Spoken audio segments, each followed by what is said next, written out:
Imagine watching one of the most powerful armies in the world disappear in a single day.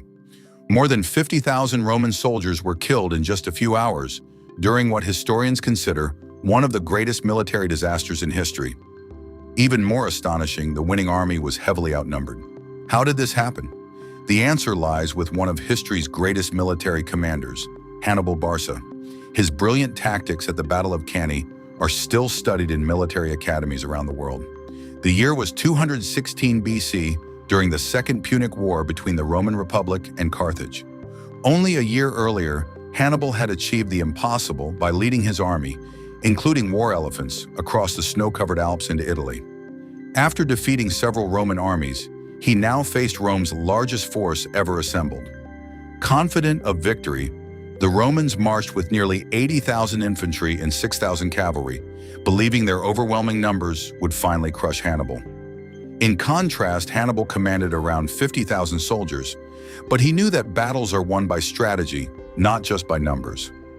On the wide plains near the village of Cannae in southeastern Italy, Hannibal carefully prepared his army.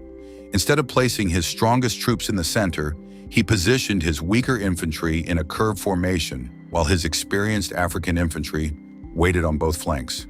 His powerful cavalry stood ready on the wings. As the battle began, the Roman army charged directly into the center of Hannibal's line. Slowly, the Carthaginian center moved backward, making it appear as though it was collapsing. Believing victory was within reach, the Romans pushed forward with even greater determination. That was exactly what Hannibal had planned. As the Roman soldiers advanced deeper into the curved formation, Hannibal's elite infantry suddenly turned inward and attacked both Roman flanks. At the same time, the Carthaginian cavalry defeated the Roman cavalry and rode behind the Roman army. Within moments, the Romans realized they had fallen into a deadly trap. They were completely surrounded with no route of escape.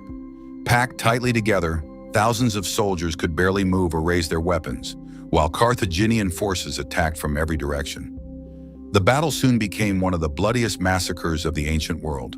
Historians estimate that between 50,000 and 70,000 Roman soldiers were killed, although the exact number remains uncertain. Thousands more were captured.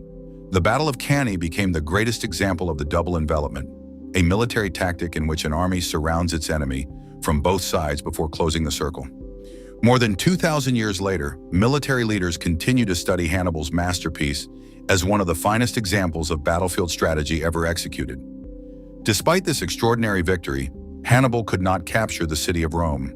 He lacked the reinforcements and siege equipment needed to attack the heavily defended capital. The Romans refused to surrender. Instead, they rebuilt their armies and changed their strategy. 14 years later, in 202 BC, the Roman general Scipio Africanus defeated Hannibal at the Battle of Zama, ending the Second Punic War and securing Rome's future. Although Hannibal ultimately lost the war, his victory at Cannae ensured his place among history's greatest military commanders. His brilliant strategy proved that intelligence, discipline, and careful planning could overcome overwhelming odds. Even today, more than 2,200 years later, the Battle of Cannae remains one of the most famous and influential battles ever fought, reminding the world that sometimes the greatest victories belong not to the largest army, but to the greatest mind.